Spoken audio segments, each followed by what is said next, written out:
Okay, so this was my tweet. I said, Nicki Minaj's husband is on house arrest for threatening Offset. Right after that, Nicki previews a song on IG saying she got killers who will pull up and do what she say.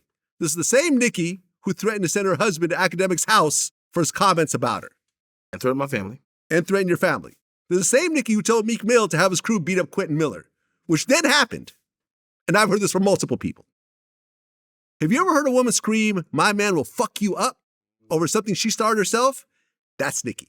If you want to see how these stories end, check out my interview with Travis Rudolph. After an argument with his girlfriend, she sent her brother and 3 other guys to go shoot up his house. One of them ended up dead, another one got shot. Travis was charged with murder, which he luckily beat in trial due to self-defense. To all the women out there, I don't care how fat her ass is or how good the sex is. Avoid women like Nicki who use men as crash dummies like the plague. I said what I said. 7 million impressions. Hey, I mean, that's the factual statement. Right. You know, and here's the thing, right? What if he said, oh, you want to know where I live? Here's the address. Pull up. Her husband pulls up. You pull out one of your 50 guns and blow his head off. Well, at that point, Nicki would skirt out the conversation, go find a new man. That's the thing, too. Listen, these women always have a new dick to ride. You get what I mean? While one goes to jail, the other goes to hell, the woman is always fucking on the new dude. So, I know women like that. This is a good test. What I've realized is a good test of character for a woman. Mm-hmm. Or like if you're a guy and you're with the woman, this is a good like gauge of what type of person she is. You know, if in situations she always want to see you crash out. Like it could be like, yo, all right, you walking down the street with her, somebody cat calls her 50 dudes. But she looks at you like, you ain't gonna fight all 50 of them?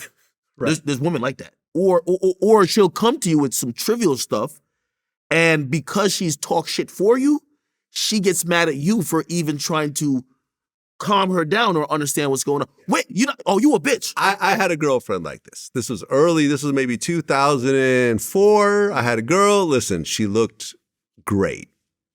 Body was great, the sex was great, but she had this weird chip on her shoulder. When we would go out, she would just be rude to people. You know, she'd be like she just like, not so much like fight with dudes, but she would like say something really outlandishly rude, and the guy would be like, yo, what's the matter? And I'd have to like step in and be like, listen, she didn't mean it that way, whatever else. And it'd be like, yo, and I would have to calm the situation down over a situation that she started. And it got so annoying after a while that I'm like, I can't fucking do this anymore. Like, yo, like, you know what I mean? Or she's walking around with her ass crack hanging out and dudes is looking and whatever. I'm like, do you understand that this is putting me in a weird situation?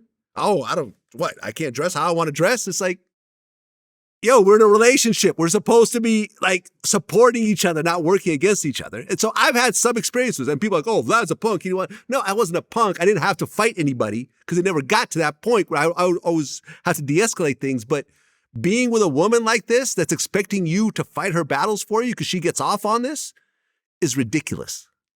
Yeah, it's like, again, a lot of women don't know that they're like that too. Yeah. Because a lot of women think it's on some biological, well, I want to protect her. But it's the difference between having someone who would actually protect you versus an aggressor. Yeah, basically having like a pit bull that you have on a leash, and when you say bite, he goes do what he wants to do. Yeah. And I think Nicki's of course like that. I mean, if you were listening to these stories, Nicki Minaj, and by the way, I said this recently. I said, listen, I'm tired of hearing about Cardi B and Nicki Minaj beef.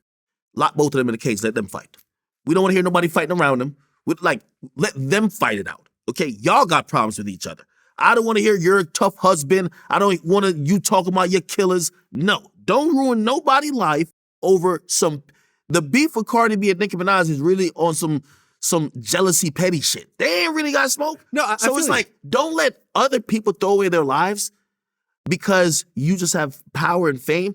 Y'all go fight it out. No, I remember the last time you and I talked about this on this platform, and we talked about the situation of Nicki sending her husband to your house or whatever else. And I remember I called Nicki like a coward for doing that. And I remember this one dude, I forgot, this gay dude from Love and Hip Hop. I forgot his name, but he was like, oh, what, Nicki is supposed to fight a man? And I'm like, no, Nicki's not supposed to fight a man. She's not supposed to instigate send someone to go physically get into it over words. They're fucking words, okay? You say some shit about her, she can respond to you, and the ball keeps rolling. At the end of the day, like at the point where you say, I'm going to send someone to your house, My thing is like, I'm getting my guns. Yo, Vlad. Show up to my house. Show up to my house. If you have a beef with me, you show up to my house, I'm going to shoot you in your fucking head. And I've had situations where people have attacked my home before, and I know how I react.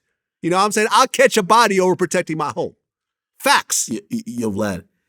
Yo, I have a friend who was one of those guys, unfortunately, that gets told by the sister or whatever, be like, yo, go beat up my boyfriend. Right. Who, by the way, they're going to be back with, right? But, you know, it's a show of power.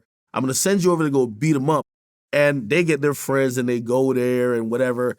And I'm like, first of all, like the dude had his other friends, so they really got their ass whipped. But he's describing it and he's like, yo, he said that moment before the motherfucker answers the door, he remember thinking, wait, why am I, like, what's this beef over? Like, he didn't even know what was going on. Like, had zero idea, but he's on a dummy mission. That's what you call a dummy mission. Right. The Travis Rudolph story is the best example of this. Like, I interviewed the guy this without man. his shirt that was knocking on the door. Yeah. At some point, if his bird brain didn't calculate that he's on a dummy mission, he like some people are better away from society. You show up at someone's home that you don't know with your shirt off. And I remember watching the court footage, and his brother was like, "Yo, Vlad, I wouldn't even. I'm gonna keep it a beat with you. I don't care how much I hate you, unless I'm trying to die. I'm trying to die or I'm trying to kill you. Yeah. I'm not showing up to your house. I don't care what beef we got. Exactly. I don't care what. Yo, first of all, we live in. Yo, you. I've seen multiple videos. Listen, some people ain't gonna give you the courtesy of opening that door. They're gonna shoot through the door. Some people ain't gonna give you that courtesy. Yeah. So it's like when you show up to somebody's house, I automatically assume that you are at a life and death stage. Listen, at the point that I had my home if somebody invasion, knocked on your door and said, "Hey, let's come out in the middle of the street and catch a fist fight." Not gonna happen. Like, yo, well, listen, like, when you talk about paranoia and everything else like that, like I remember ever since my home invasion situation. Yeah. You know, back when I was living in places that had like a keyhole, and someone knocks on my door and I was expecting someone, the first thing I would do is I put my hand over the keyhole and hold it there for a while because I heard of people shooting through the keyhole. Yeah. You know what I'm saying? So it's like, instead of putting my eye up to the keyhole and potentially getting shot in my head, I put my hand up there and hold it there for a little while. See, nothing happens, and then I'll go look. Because I figure if they are going to shoot me, they'll shoot my hand, which I could survive. Yeah. But this is some real shit.